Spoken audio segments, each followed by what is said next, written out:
Hello et bienvenue dans ce 16e Zalem à la folie. On commence aujourd'hui avec Renard 8 de George Saunders chez Actes Sud.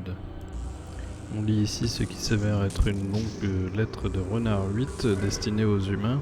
Alors Renard 8 c'est un des nombreux renards de son terrier au départ qui se trouve menacé par la destruction de son environnement proche par la création d'un parking, d'un centre commercial, etc.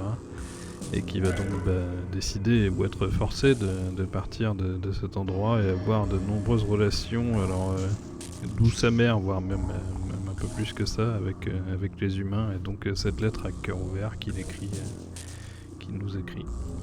On continue avec Dans ma maison sous terre de Nicolas Martin chez Esquif. Alors ici, Nicolas Martin nous creuse une nouvelle mythologie liée aux mines, aux terrils du Nord, avec cette montagne, ou plutôt même cette montagne inversée, comme il l'appelle. Et les anciens mineurs, en tout cas un ancien mineur, qui s'avère être le grand-père du narrateur, qui est retrouvé par son petit-fils dans les alentours de cette mine désaffectée, abandonnée, et qui va tenir des discours plus ou moins cohérents. On va glisser peu à peu dans quelque chose de bien plus sombre et ancien.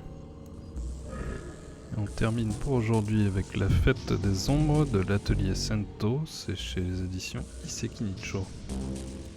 Iseki Nicho qui est un catalogue d'une très grande qualité avec un beau guide sur le Japon qui s'appelle Kochi Kochi et une série de contes illustrés qui s'appelle Mukashi Mukashi qui explore le folklore japonais, folklore qu'on explore ici également avec La Fête des Ombres, destinée à guider les esprits des défunts, honorer les morts. Et ici, donc, notre héroïne va se lier avec un de ses esprits et vivre une relation un peu tourmentée avec. Et on va suivre donc leur histoire commune. Ça parle du rapport à la vie, à la mort, mais aussi à l'art d'ailleurs. Et c'est une histoire très émouvante et surtout magnifiquement illustrée par le duo de l'atelier Sento. Alors pour aujourd'hui, on a eu Renard 8, Dans ma maison sous terre et La Fête des Ombres.